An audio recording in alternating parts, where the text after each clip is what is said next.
Now it is already 11:30 is over. The remaining questions are deemed to have been answered. ఈరోజు గౌరవ శాసనసభ్యులు ఉప్పల్ బేతి సుభాస్ రెడ్డి గారి యొక్క జన్మదినం. వారికి నా తరపున మనందరి తరపున జన్మదిన శుభాకాంక్షలు తెలియపరుస్తా ఉన్నా. All papers including the agenda are laid on the table of the house.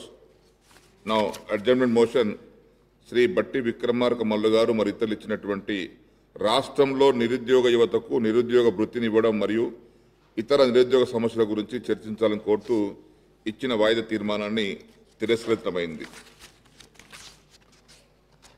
Raghunandan Rao గారు ఇచ్చినటువంటి రాష్ట్రంలో గిరిజన బంధు మరియు పోడు భూముల పట్టాల గురించి చర్చించాలని కోరుతూ ఇచ్చిన వాయిదా ప్రతిపాదన తిరస్కరించడమైంది. ఇప్పుడు దయచేసి 0 hour స్టార్ట్ చేయబోతున్నాం.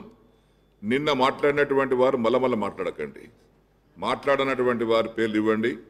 ఒక్క సభ్యుడు ఉంటా మళ్ళీ ఒక్క సభ్యుడు నిన్న మాట్లాడతారు, ఇవాళ మాట్లాడతారు. ఐఎమ్ సారీ, సభ్యుల సంఖ్య ఎక్కువ ఉన్న దగ్గర 10 మందికి ఇవ్వగలుగుతాం తప్పితే ఉన్నది ఒక సభ్యుడు నిన్న మాట్లాడి మళ్ళీ ఇవాళ కావాలంటే ఐఎమ్ హెల్ప్లెస్. అక్బర్ గారు. Honorable Speaker, sir.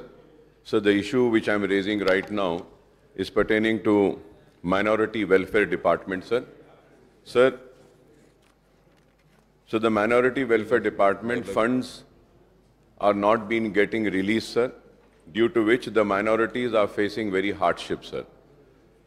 Sir, through you, firstly, sir, I request the Honorable Finance Minister Saab, the Minority Welfare Department Minister Saab to please call for a meeting, sir, so that we could mention, sir.